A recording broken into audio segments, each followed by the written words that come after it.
अस्सलाम वालेकुम स्टूडेंट्स। आज हम शुरू करेंगे क्लास 9 फिजिक्स का। टॉपिक है हमारा फिजिकल क्वांटिटीज। चैप्टर 1 है हमारा फिजिकल क्वांटिटीज। ठीक है, चैप्टर 1 फिजिक्स। वो तमाम यूनिट्स या क्वांटिटीज जिनको हम मेजर कर सकें उनको हम फिजिकल क्वांटिटीज कहते हैं। जैसे हमारे हो गए लेंथ, मास, टाइम, हाइट, उसके अलावा आप कह लें टेम्परेचर। ये वो तमाम चीजें जिनको हम मेजर कर सकते हैं, जिसकी वजह से हम क्या कहते हैं, इनको फिजिकल क्वांटिटीज कहते हैं। फिजिकल क्वांटिटीज की दो कैरेक्टरिस्टिक्स जो है ना वो हमारी कॉमन होती हैं। ठीक है, पहली जो इसकी कैरेक्टरिस्टिक्स होती है, मिसाल के तौर पर जो न्यूमेरिकल मैग्नीट्यूड जो है, जो इसका जो हम कह सकते हैं इसकी जो मिकदार है, और दूसरा जो उसका यूनिट है। मिसाल के तौर पर भाई आप कितने किलोमीटर आपको फासला तय करके जाना है तभी आप अपनी मंजिल पे पहुंच पाएंगे।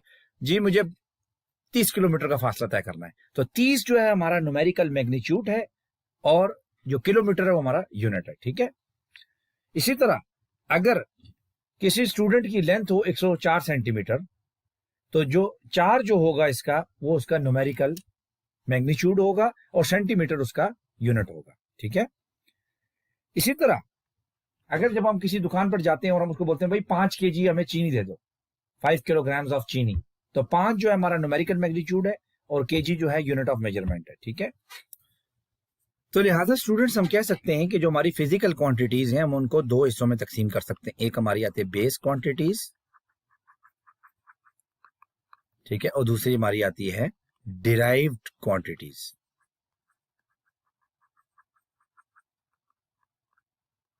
ठीक है, अब सवाल ये पैदा होता है कि हमारी बेस क्वांटिटीज क्या होती हैं। ठीक है, ये हमें समझना है। बेस क्वांटिटीज में हमारे पास 7 किस्म की फिजिकल क्वांटिटीज आती हैं।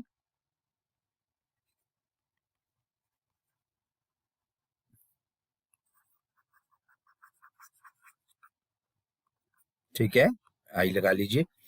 उसमें जो हमें एक फाउंडेशन मुहैया करती हैं अदर फिजिकल क्वांटिटीज के लिए, वो कौन कौन सी 7 है? लेंथ हो गई हमारी, लेंथ, मास, टाइम, आप कह लें इलेक्ट्रिक करंट, आपका टेम्परेचर और इंटेंसिटी ऑफ लाइट। और ये भी कह सकते हैं कि किसी भी चीज की मिकदार, amount of a substance, amount of a substance. ठीक है, और अब हमारे पास आते हैं डिराइव क्वांटिटीज में। डिराइव क्वांटिटीज क्या होती हैं? डिराइव क्वांटिटीज, डिराइव क्वांटिटीज में हमारे पास ये वो क्वांटिटीज होती हैं जिसमें हम जिनको हम एक्सप्रेस करते हैं in terms of base quantities में।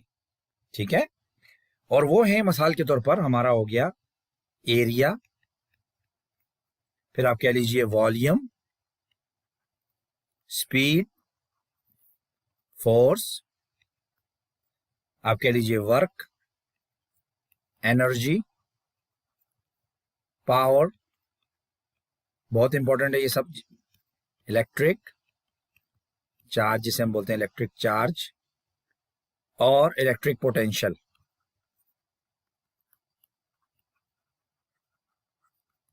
ठीक है, अब हम पढ़ते हैं इंटरनेशनल सिस्टम ऑफ यूनिट्स को डिस्कस करते हैं। International system of units. ठीक है, तो स्टूडेंट्स जब हम किसी चीज को काउंट करते हैं तो ये तो नहीं सिर्फ हमारा मकसद उसको सिर्फ काउंट करके छोड़ देना, नहीं, सिर्फ काउंटिंग करना हमारा मकसद नहीं। मिसाल के तौर पर हमें किसी भी चीज की जरूरत है, तो जब हम उस चीज को अगर हमने एक्सप्रेस करना हो तो हम जरूर बोलेंगे भाई मिसाल के तौर पर हमें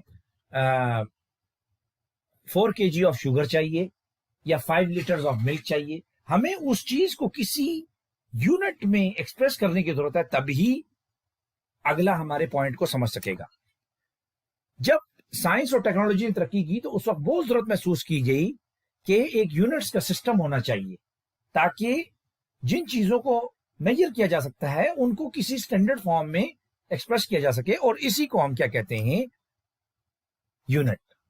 ठीक है, और इसको पूरा क्या कहा गया, इंटरनेशनल सिस्टम ऑफ यूनिट्स। ठीक है, अब हम आते हैं बेस यूनिट्स पे। बेस यूनिट्स, बेस यूनिट्स वो होते हैं जो डिस्क्राइब करते हैं कौन सी क्वांटिटीज को, बेस क्वांटिटीज को। बेस क्वांटिटीज को, जैसे हमने ऊपर क्या सीखा था बेस क्वांटिटीज के बारे में, लेंथ, मास, टाइम, ये वो बेस क्वांटिटीज हैं जिन पर डिराइव क्वांटिटीज बेस कर रही हैं। ठीक है, तो हमने क्या सीखा, बेस यूनिट वो होते हैं जो डिस्क्राइब करते हैं बेस क्वांटिटीज को, और हर बेस क्वांटिटी जो होती है उसका एसआई यूनिट होता है जिसे हम इंटरनेशनल सिस्टम यूनिट कहते हैं। मिसाल के तौर पर लेंथ का क्या हमारे पास सिंबल है, अभी हम यहां पे मुख्तलिफ लिखते हैं। लेंथ का सिंबल है एल, मास का सिंबल है एम, टाइम का है टी,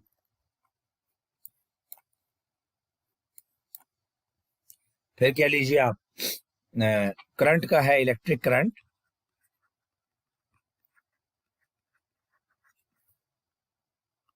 ये इंटेंसिटी ऑफ लाइट,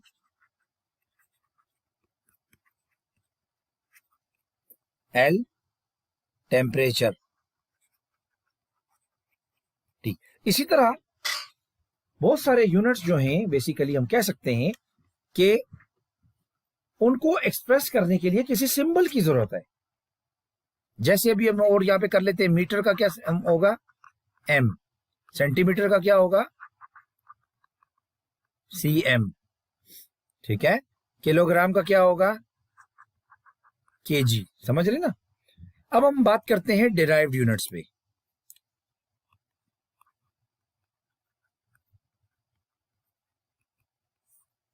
ठीक है, वो यूनिट्स जो हम इस्तेमाल करते हैं किसको मेजर करने के लिए, डिराइव क्वांटिटीज को। पहले हमने बेस यूनिट को डिस्क्राइब करने के लिए किया था, अब हम डिराइव क्वांटिटीज को डिस्क्राइब करने के लिए इस्तेमाल करते हैं, उनको कहते हैं डिराइव यूनिट्स। ये डिराइव यूनिट्स को हम डिफाइन कर सकते हैं in terms of base units, और ये हासिल होते हैं, कैसे हासिल होते हैं, जब हम मल्टीप्लाई करते हैं या डिवाइड करते हैं एक या एक से ज्यादा बेस यूनिट्स को, किससे, एक दूसरे के साथ। मिसाल के तौर पर यूनिट ऑफ एरिया, मिसाल तौर पर मीटर स्क्वायर, मिसाल तौर पर ये हमारे पास एक शेप है, यहां पे हम कह रहे थे 2, यहां पे हम कह रहे थे 4। अगर हम कहें कि ये रेक्टेंगल है और इसका अगर हमें एरिया निकालना हो तो हम कैसे करेंगे, 2 टाइम्स 4। अगर ये सेंटीमीटर है, ये सेंटीमीटर है, तो ये हो जाएगा हमारे पास सेंटीमीटर 8 सेंटीमीटर स्क्वायर। तो हमने क्या किया, दो बेस क्वांटिटीज को मल्टीप्लाई कराया, यही वो कहना चाह रहा है। इसी तरह अगर हम स्पीड की बात करें, वेलोसिटी की, तो वेलोसिटी का यूनिट होता है किलोमीटर पर आवर, या आप कह रहे हैं let's say 100 kilometre per hour. तो ये हमारे पास मैग्नीट्यूड हो गया, मैग्नीट्यूड, न्यूमेरिकल मैग्नीट्यूड कहेंगे। ये देखिए हमारे पास एक बेस क्वांटिटी आई और ये हमारे पास दूसरी बेस क्वांटिटी आई। तो हमने क्या सीखा था कि डिराइव यूनिट्स में हम क्या करते हैं कि एक या एक से ज्यादा दो या दो से ज्यादा, जो हमारे पास खासतौर पर दो ही होती हैं, हम क्वांटिटीज को क्या करते हैं, एक दूसरे से या तो मल्टीप्लाई करते हैं या डिवाइड करते हैं, तभी हमारे पास जाकर के डिराइव क्वांटिटीज आ जाती हैं, या हमें जिन्हें डिराइव यूनिट्स कहते हैं। ठीक है, अब कुछ डिराइव यूनिट्स मैं आपके सामने पेश करूंगा। मिसाल के तौर पर स्पीड का है जिसका सिंबल है v, और इसका मीटर पर सेकंड, और इसको हम ऐसे रिप्रेजेंट करते हैं। ठीक है, या ठीक है, हम फोर्स का ले लेते हैं, फोर्स सिंबल है F, इसका यूनिट है न्यूटन, या नेम इसको न्यूटन देते हैं, इसको N या kg मीटर सेकंड स्क्वायर -2 करते हैं। ठीक है, चार्ज ले लीजिए, चार्ज को Q से रिप्रेजेंट करते हैं, और यहां पे हम कहते हैं कोलम,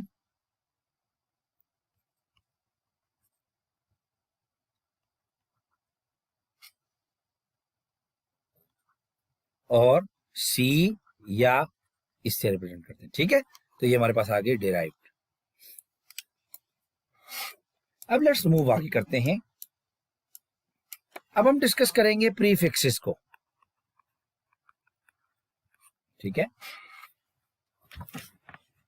कुछ क्वांटिटीज ऐसी होती हैं या तो वो बहुत बड़ी होती हैं या बहुत छोटी होती हैं। मिसाल के तौर पर अगर हम लिखें 25,000 मीटर, 25,000 मीटर, या हम लिखें 0.002 वाट, या हम लिखें 0.000002 ग्राम। तो होता यह है कि जो इंटरनेशनल सिस्टम ऑफ यूनिट्स, जिन्हें हम एसआई यूनिट्स कहते हैं, वो ये हमें एक एडवांटेज देते हैं कि उनके मल्टीपल या सब मल्टीपल को हम रिप्रेजेंट कर सकते हैं in terms of prefixes. Prefixes ऐसे वर्ड्स होते हैं या लेटर्स होते हैं जिनको हम ऐड करते हैं बिफोर एसआई यूनिट्स, जैसे कि किलो, फिर क्या करेंगे मेगा, फिर गीगा, फिर मिली। ये जो प्रीफिक्सेस होते हैं हम इनको तब रिप्रेजेंट करते हैं या तब इनको लगाते हैं जब हमारे पास क्वांटिटी या तो बहुत बड़ी होती है या बहुत छोटी होती है, ठीक है।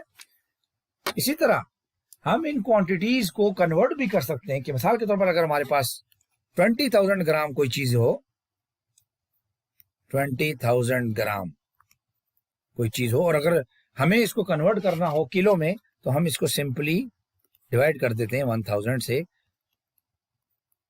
तो हमारे पास 20 kg आंसर आ जाता है, ठीक है। अब हम आते हैं, अगर हम देखें कुछ प्रीफिक्सेस के बारे में जानने की कोशिश करें, तो कुछ प्रीफिक्सेस हैं जैसे किलो, इसका सिंबल है K 10⁻³ डेसी ले लें, इसका सिंबल है D और 10⁻⁻1। आप ले लीजिए एक्सा, ठीक है, इसका सिंबल है E और 10⁻18, ठीक है ना। ये हमारा तरीकाकार है। अब ये पावर कैसे बनाते हैं, मिसाल के तौर पर हमारे पास 20,000 ग्राम हो, ठीक है। अब हम इसको कैसे कन्वर्ट किया हमने, ये हो जाएगा हमारा 20 × 10⁻³ ग्राम। क्यों, ये जो 3 जीरोज हैं बेसिकली ये रिप्रेजेंट करते हैं किसको, इट रिप्रेजेंट्स 1000, और हमें पता है कि 10⁻³ क्या हो जाता है हमारा 1000, और हमें पता है कि 1000 या 10⁻³ इक्वल्स टू K, किलो। तो अब हम क्या करेंगे, हम ये हमारा क्या हो जाएगा 20, और इसको यहाँ पे रिप्लेस कर दें 20K से, सिंपल। या दूसरे लफ्जों में आप इसको लिख सकते हैं 20 × 10⁻³ ग्राम, सही है, ये बात है। अब हम कुछ और एग्जांपल डिस्कस करते हैं, जैसे हमारे पास 20,000, मिसाल के तौर पर हमारे पास 20,000 मीटर पर सेकेंड है, तो हम इसको कैसे किया हमने 200 × 10⁻³ हमारे पास 200,000 मीटर पर सेकेंड है, तो 200 × 10⁻³ मीटर पर सेकेंड, या 200 × 10⁻³ मीटर सेकेंड -1, ठीक है। अब हमारे पास है, या दूसरे लफ्जों में आप इसको कह लें 200 किलोमीटर सेकेंड -1, ठीक है। अब एक और हमारे पास 4.8 मिलियन आप कह लें वाट, तो हम ये कहते हैं कि 4800 × 10⁻³ watt which is equal to 4800 kilowatt, ठीक है। और अगेन अगर इसको करना है 4.8 × 10⁻6 watt which is equal to 4.8 megawatt, ठीक है, सिंपल। अब हम एक और मिसाल ले लेते हैं। मिसाल के तौर पर हमारे पास है 0.000000, फिर 0081 मीटर, हमें पता है which is equal to 0.0081 × 10⁻⁻6 metre, which is will be equal to 8.1 × 10⁻⁻9 meters, which is equal to 8.1 nanometre. अब किसी ने कहा भाई ये कैसे आया, तो अब आपको इसका तरीका बताता हूं। इस डेसिमल को जब हम मूव कराएंगे यहाँ पे, तो ये बन जाएगा हमारा 10⁻⁻1, और जब हम इसको यहाँ पे कराएंगे 10 to power -2, 10 to power -3, 10 to power -4, 10 to power -5, 10 to power -6। अब हमने डेसिमल को जब यहाँ मूव कराया तो अब हमने पहले स्टेप क्या लिखा था 0.0081 टू 10 टू पावर -6 मीटर। ठीक है, अब जब हमने इसको यहाँ से यहाँ मूव कराया है 1 2 3 3 डिजिट्स और मूव कराया तो 8.1 हो गया, तो यहाँ पे हो गया हमारा 10 टू पावर -9, तो 8.1 ये हमारा हो जाएगा नैनोमीटर। ठीक है, सिंपल। मेरा ख्याल है आज तक के लिए इतना ही। नेक्स्ट टॉपिक में हम डिस्कस करेंगे साइंटिफिक नोटेशन। अगले लेक्चर तक के लिए इजाजत दीजिएगा। अल्लाह हाफिज।